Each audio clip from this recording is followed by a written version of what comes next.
This is Del K. Rich, and this is The Real Spiel. How are you guys? How is everybody? Listen, to talking today about woke culture. Woke culture. Woke culture. W-O-K-E. Whiskey, Oscar, Kilo, Echo. Woke culture. So, ain't no doggone thing as woke culture. There ain't no doggone thing such as woke culture. Woke culture doesn't exist. Let me tell you who's moving and running with this woke culture. There's two communities really running with it. It's the LGBTQ, for the first plus, the plus spirit. I don't. They got a lot of stuff going on right now. They ain't running with a woke culture message. I don't understand it. I'm not going to try to get into it. It's beyond my capacity to fathom the depth of that information. I'm just a country boy. The second community is, of course, the radical feminist community, and who are taking, bunch of unknowing women with them into that direction too. Woke culture, let me tell you what woke culture really is, because these are the people running with it, but these are the people using it. Okay.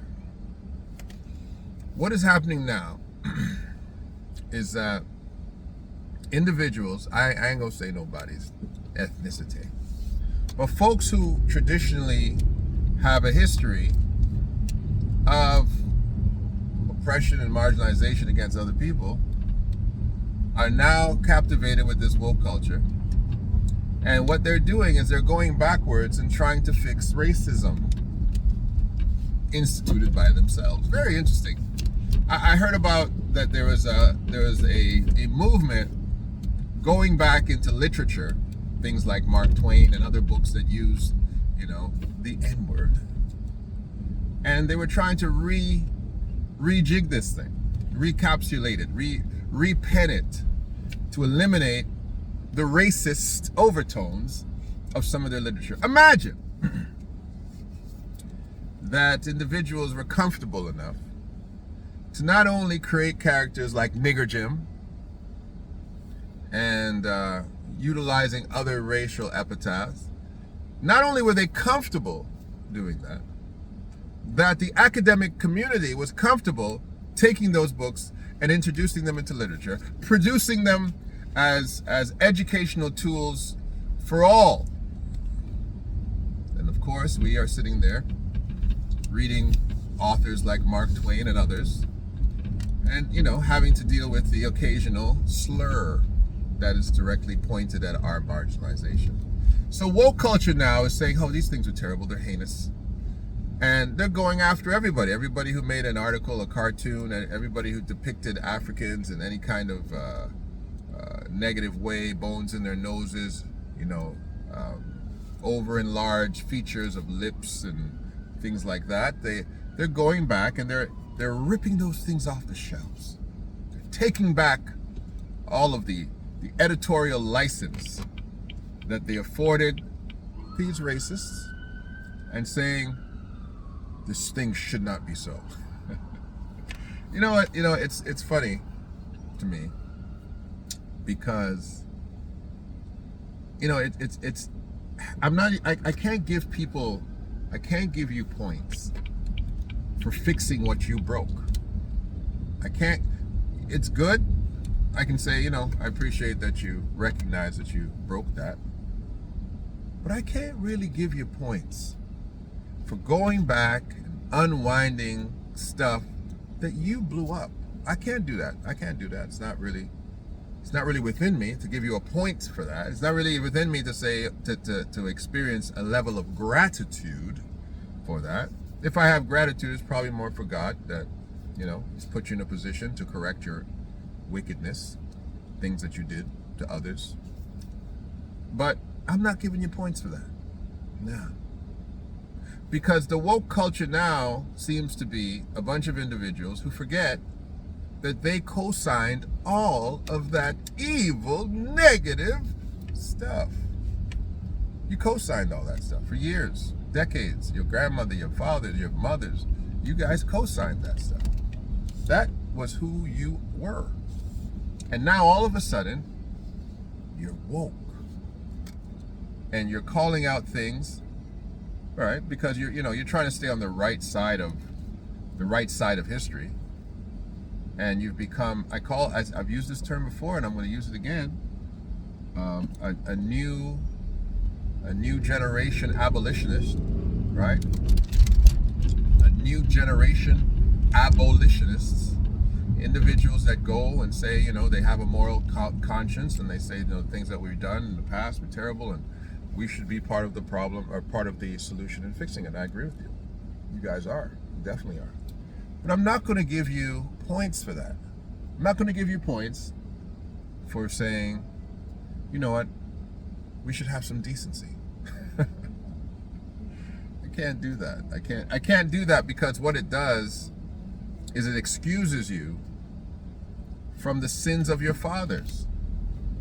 And it excuses generations of people who were wrong. And you can't fix that. You can't fix it. You can't go around pretending to fix it.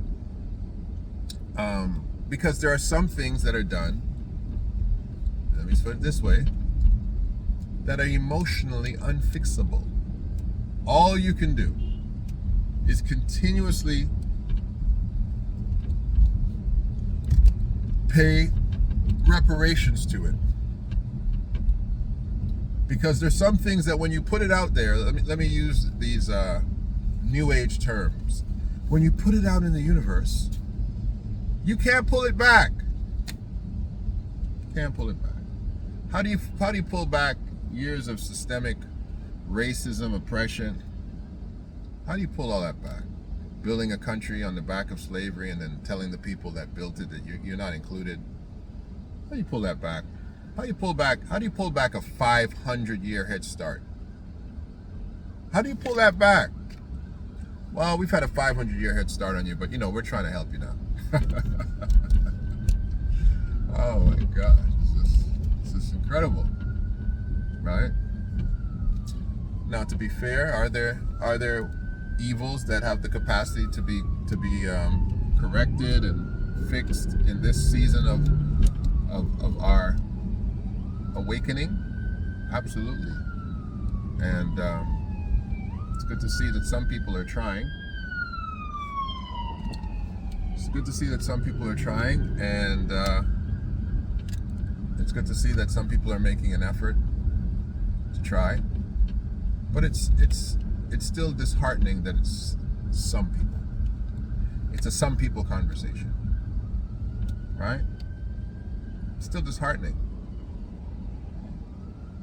Those books should not be rewritten. They should be burnt. They should be burnt. The literary accolades given to those people should be ripped down off the shelves. Period. What should replace those books are museums of Afro-Hamitic and Semitic history. They should be replaced with universities and libraries from our ancient scholars. They should be handed over. The sink, the fixtures, the land should be handed over to the descendants of slaves. People who had to sit there and listen to these characters created out of the fictional minds of racists. That's what should happen. Oh, we're gonna go in there and turn nigger into Negro, make it all good. The audacity! Stole a man's house. You lived in the man's house for 500 years. You found out that you stole the man's house. You buried him in the back. And what do you tell his ancestors? We want to invite you over annually to have dinner with us, because we want to recognize we stole this house, killed your ancestors. They're buried in the back. But we want to make it right. So we're going to feed you a chicken dinner. You Negroes like chicken, right? You don't go to Mark Twain and say, Mark, we've got to fix this, Mark. Shake him up in its grave like he's an Etch-a-Sketch, like he's going to delete every aspect of the evils of all the conceptualizations of what he has written and put in people's mind. Come on. these artists, these artists of African pain have created socio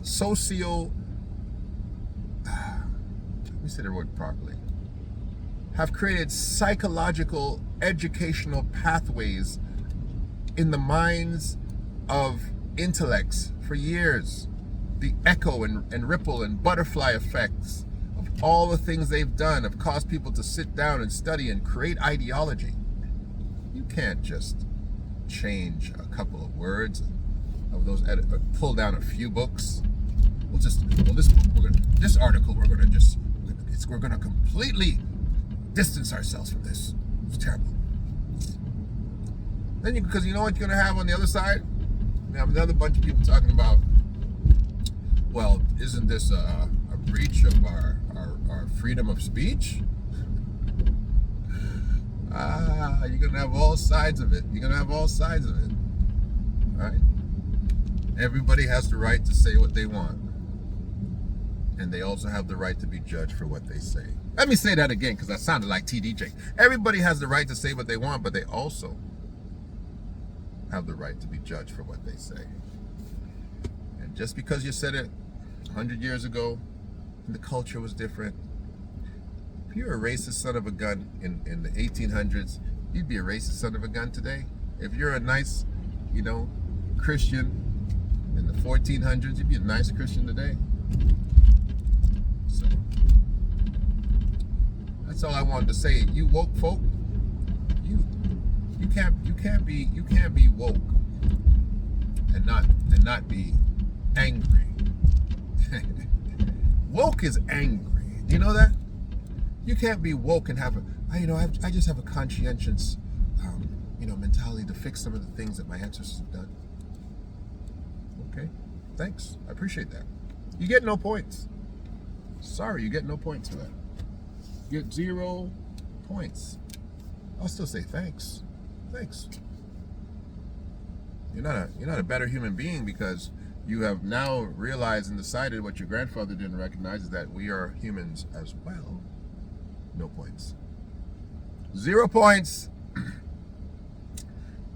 Because the other conversation would be, well, I worked for everything I have, and we didn't grow up rich ourselves. My parents and my dad was an immigrant. He came from Scotland, and we had to work hard, and blah blah blah blah blah. My father came to this country with $5 in his pocket, and he grew a business out of it. Blah blah blah blah blah blah blah. Okay? I can go to Trinidad with $5 in my pocket right now too. They're not going to marginalize me. I'm a black man in my country. All right? An African can come to Trinidad with $5 in his pocket too. And guess what? Because of colonization and the way that the Caribbean mind has been flipped upside down, a white man will go to the Caribbean with less money than us. And because of our backward thinking, we will deify him, and he will be able to grow a business himself. Let me tell you something. I don't want to hear about these rags to riches story when you step off of the Mayflower into privilege. I don't want to hear about it. It doesn't make you can't cover that up, bro. You can't cover that up. I have an ex-wife sitting in $1 million house that she didn't buy. She walk out, she can take pictures of the house, she can show a new boyfriend the house and say, hey, look at my beautiful house. Her ass didn't buy it. She didn't buy it. She inherited it from my black behind. I got children sitting in my house, living in my house, talking about, I live in a nice house. Of course you do. But at whose expense? That's my trauma talking. Let me not go down that road.